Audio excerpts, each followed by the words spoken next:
seen, even though the cases of COVID keep going up in this country, we have seen where hospitalizations have maybe gone down a little bit. What were some of the things that they detected, that your system detected? Well, so great question. And different than a lot of digital health solutions, which are very targeted towards measuring one parameter, we do a holistic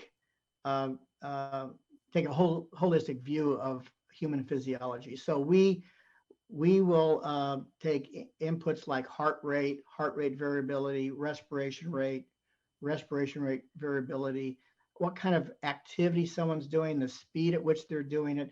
All those become inputs into this AI that we have that actually learns that patient's physiology.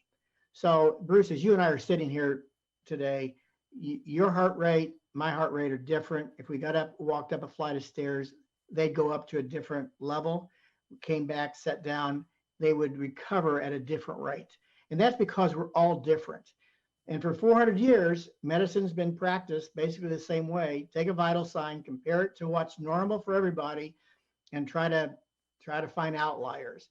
That just is nonsensical in today's world. So we are bringing personalized medicine to the forefront by building this personalized baseline or fingerprint of every patient. We then can compare them to themselves, not some general population.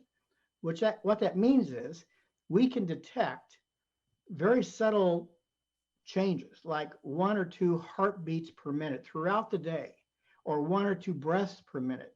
As they vary from 80 beats per minute to 120 beats a minute multiple times. We can see those subtle changes because it's the body's response to something like COVID. And so when we detect that the human physiology for that patient is different than what we've seen in the past, that's the first early warning sign. You may have seen that earlier this year, the VA published a study on congestive heart failure patients that wore our product after discharge from a hospital for 90 days. In the March issue of Circulation, for those. That's right. That's right. And as you would expect, these were stage 3 and 4 heart failure patients. A good amount of them went back into the hospital within 90 days.